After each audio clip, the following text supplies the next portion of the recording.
And as we do, let's now turn it over to for our module of the week to Martin Anderson Klutz, a senior solutions engineer at Acquia and a maintainer of a number of Drupal modules and recipes of his own.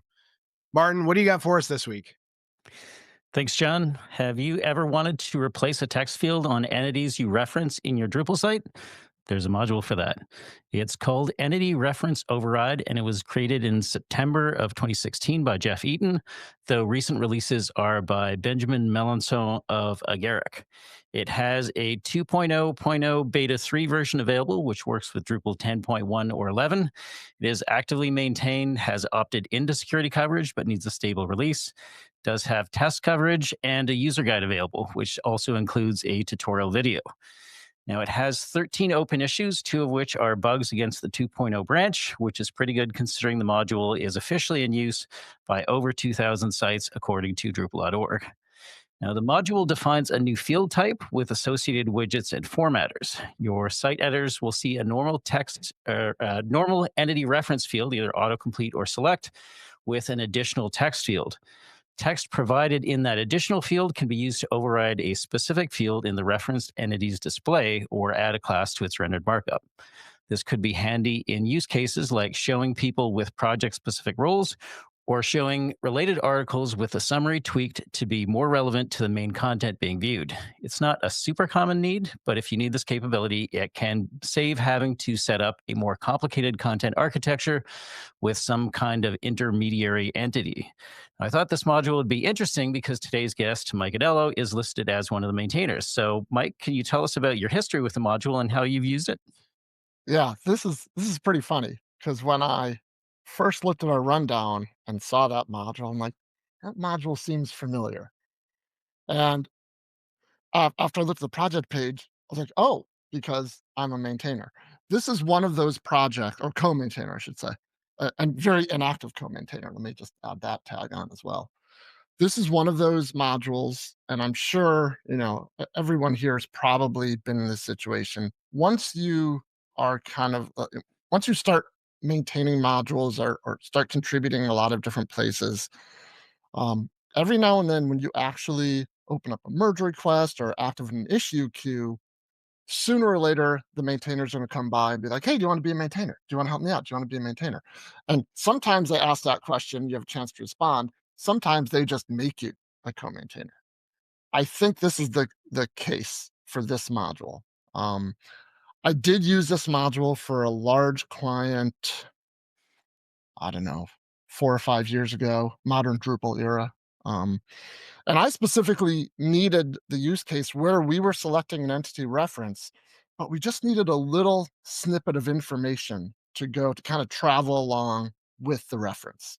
And honestly, I don't remember what the exact use case was or what that little information was, but um, it was something that was small enough so that we weren't going to create a new fieldable entity to act on the in between where we can add all kinds of fields and data.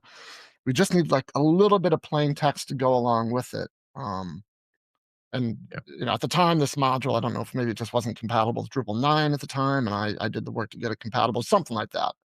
Not very heavy lifting, just enough to get it into a stable shape for my client. But it's a great little module. I actually um, I I mention stuff like this every now and then when I teach reference fields because I use the analogy of um,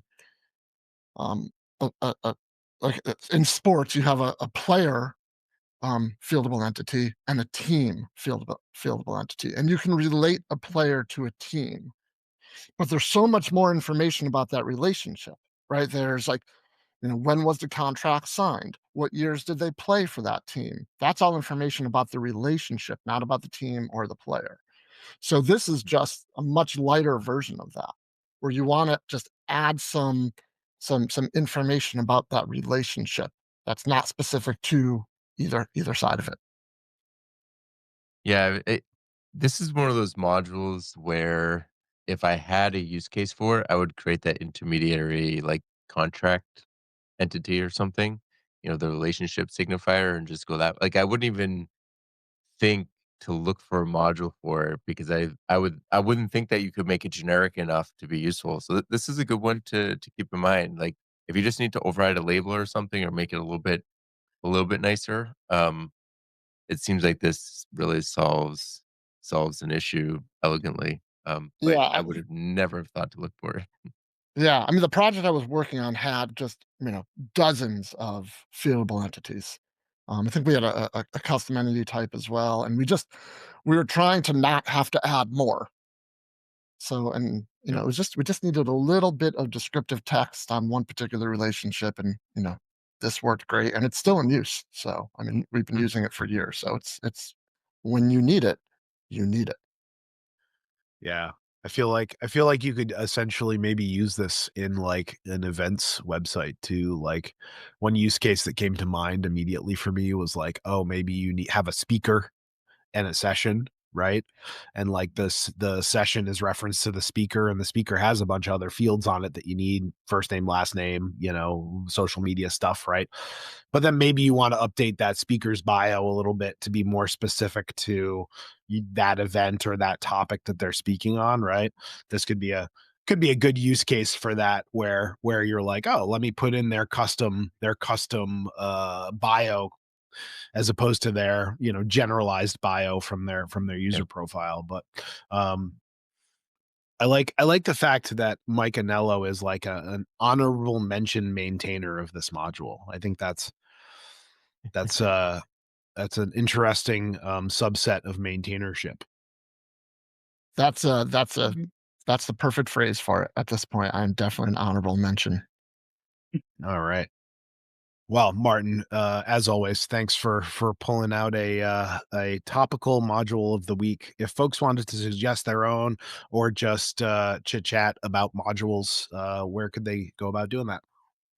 We are always happy to talk about interesting projects and candidates for Module of the Week in the Talking Drupal channel of Drupal Slack, or folks can reach out to me directly as ManClue on all of the Drupal and social channels. Awesome. Thanks a lot, Martin. All right, see you next week.